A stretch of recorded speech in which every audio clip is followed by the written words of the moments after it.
Chapter 4. The formula of ALIM, and that of ALIM. ALHIM, is the exoteric word for gods. 1. It is the masculine plural of a feminine noun, but its nature is principally feminine. 2. It is a perfect hieroglyph of the number 5. This should be studied in a note on Genesis, Equinox I, 2. The elements are all represented, as in tetragrammaton, but there is no development from one into the others. They are, as it were, thrown together untamed, only sympathizing by virtue of their wild and stormy but elastically resistless energy. The central letter is HE, the letter of breath, and represents spirit. The first letter Aleph is the natural letter of air, and the final Mem is the natural letter of water. Together, Aleph and the Mem make Am, the mother within whose womb the cosmos is conceived. But Yod is not the natural letter of fire.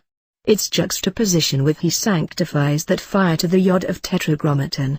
Similarly we find Lam for earth, where we should expect Tau in order to emphasize the influence of Venus, who rules Libra. ALIM, therefore, represents rather the formula of consecration than that of a complete ceremony. It is the breath of benediction, yet so potent that it can give life to clay and light to darkness. In consecrating a weapon, Aleph is the whirling force of the thunderbolt, the lightning which flameth out of the east even into the west. This is the gift of the wielding of the thunderbolt of Zeus or Indra, the god of air. Lamed is the ox goad, the driving force, and it is also the balance, representing the truth and love of the magician. It is the loving care which he bestows upon perfecting his instruments, and the equilibration of that fierce force which initiates the ceremony. 1. Yod is the creative energy, the procreative power, and yet Yod is the solitude and silence of the hermitage into which the magician has shut himself.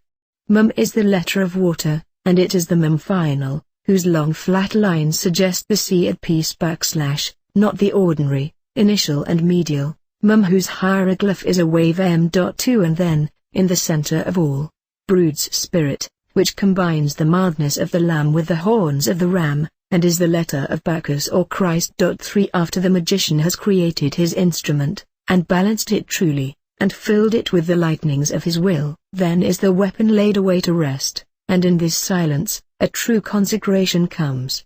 The formula of ALIM is extremely interesting to contrast with the above, the formula of the elemental gods deprived of the creative spirit.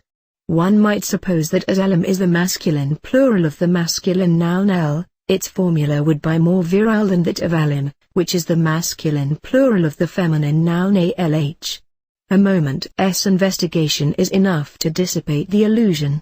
The word masculine has no meaning except in relation to some feminine correlative. The word ALIM may, in fact, be considered as neuter. By a rather absurd convention, neuter objects are treated as feminine on account of their superficial resemblance in passivity and inertness with the unfertilized female. But the female produces life by the intervention of the male, while the neuter does so only when impregnated by the spirit.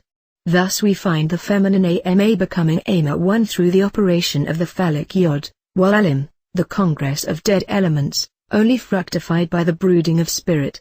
This being so, how can we describe ALIM as containing a magical formula?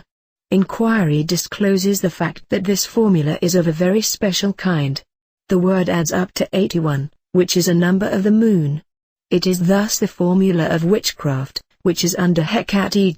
2. It is only the romantic medieval perversion of science that represents young women as partaking in witchcraft, which is, properly speaking, restricted to the use of such women as are no longer women in the magical sense of the word, because they are no longer capable of corresponding to the formula of the male, and are therefore neuter rather than feminine. It is for this reason that their method has been referred to the moon, in that sense of the term in which she appears, not as the feminine correlative of the sun, but as the burnt-out, dead, airless satellite of Earth. No true magical operation can be performed by the formula of ALIM. All the works of witchcraft are illusory, and their apparent effects depend on the idea that it is possible to alter things by the mere rearrangement of them. One must not rely on the false analogy of the Xylns to rebut this argument.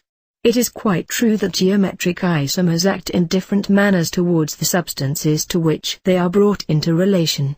And it is of course necessary sometime to rearrange the elements of a molecule before that molecule can form either the masculine or the feminine element in a true magical combination with some other molecule.